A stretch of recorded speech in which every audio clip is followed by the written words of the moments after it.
Madam Director, as we speak, a grim milestone has been reached. Along with several thousand Gazans, UN, your agency has lost more than 100 people. Some hospitals are no more hospitals in Gaza and they've turned into battlefields. What is the UN's, your agency's assessment of the ground situation in Gaza? Can you enlighten our viewers in India about what is happening in Gaza right now? Yes, it's a very, very sad day for Unrwa, the UN Palestine Refugee Agency, the largest UN agency working in the Gaza Strip, as indeed we mourn that 102 colleagues of ours have been killed in the war in Gaza alongside many, many civilians. Today, the United Nations around the world is lowering its flag to half-mast in memory and in mourning to these colleagues who were killed in the Gaza Strip. Very sad. UNRWA is never going to be the same without these colleagues. These were doctors, teachers, school principals, they were support staff, they were engineers. Many of them have been working with the agency, with UNRWA, for decades on end.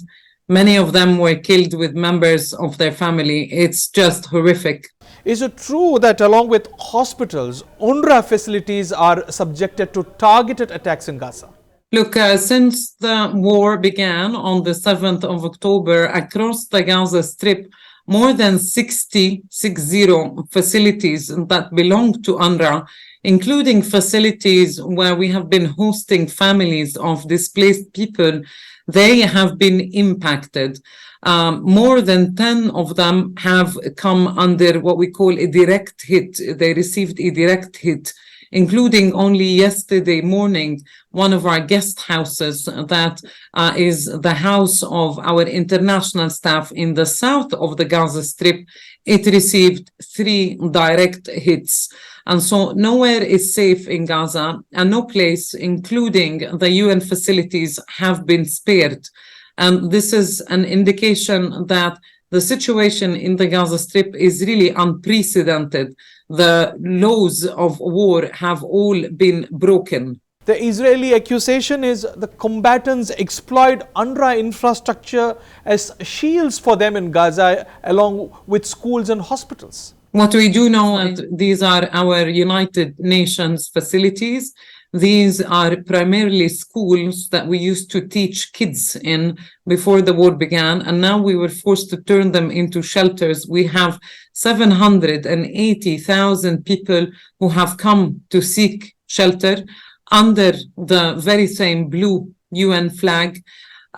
These people have come to this shelter. These are United Nations buildings. We give the coordinates of these buildings to parties to the conflict, including to the government of Israel, and they are supposed to be protected in line with international law. Can you speak to us more about the plight of the 2 major hospitals in Gaza, the Al-Shifa and Al-Quds hospitals, namely? Look, the situation in the hospitals across the Gaza Strip is really, really bad.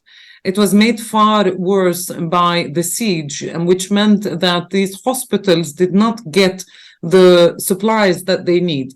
So, for example, UNRWA was able to reach Al-Shifa Hospital only once since the war began. We delivered medical supplies and we delivered some medicines, but this is not enough. In 1 month, more than 1 month, to reach the largest hospital in Gaza only with little supplies, that's not enough. We also were not able to bring fuel to these particular medical facilities. So the situation in these hospitals is very, very bad.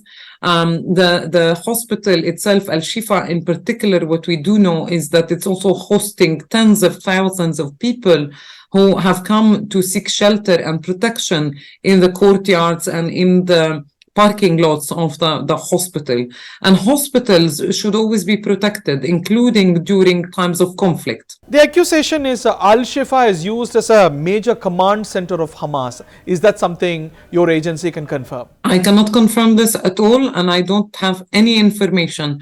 What I can confirm is, according to international humanitarian law, hospitals, medical facilities, churches, mosques, schools, and UN facilities have got to be protected at all times. if combatants use or exploit medical infrastructure for military purpose, how do we deal with this? This is not a question to me, it's a question to the combatants. Is the exploitation of medical infrastructure not a blatant violation of international law? If Hamas uses these medical infrastructure for military purposes, do you condemn them? Civilian infrastructure must never be used for military purposes. What are the implications of the fuel shortage that has been looming large in Gaza?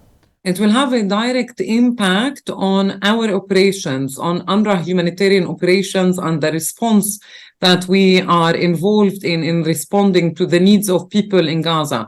So if we don't get fuel now, we will not be able to continue with the delivery of humanitarian assistance. This is why it's absolutely fundamental that fuel is delivered to Gaza now. If there is no fighting pause or there is no ceasefire, if the fighting continues at this pace, how will Gaza Strip look like in the days to come?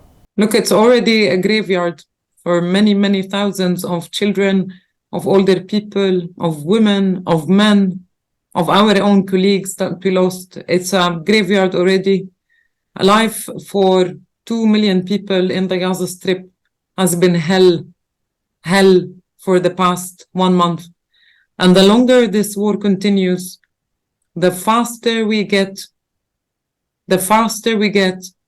down to the bottom of our humanity. As we end this interview, what is your message to the international community, Madam Director? For a humanitarian ceasefire, for us to take a moment and think about whatever is left for our humanity and to have a humanitarian ceasefire.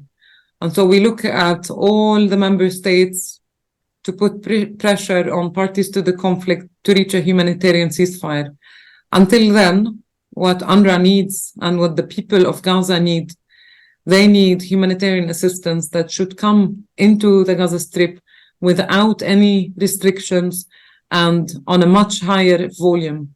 And we also need funding as well for UNRWA and for other humanitarian agencies, including from the government and the people of India.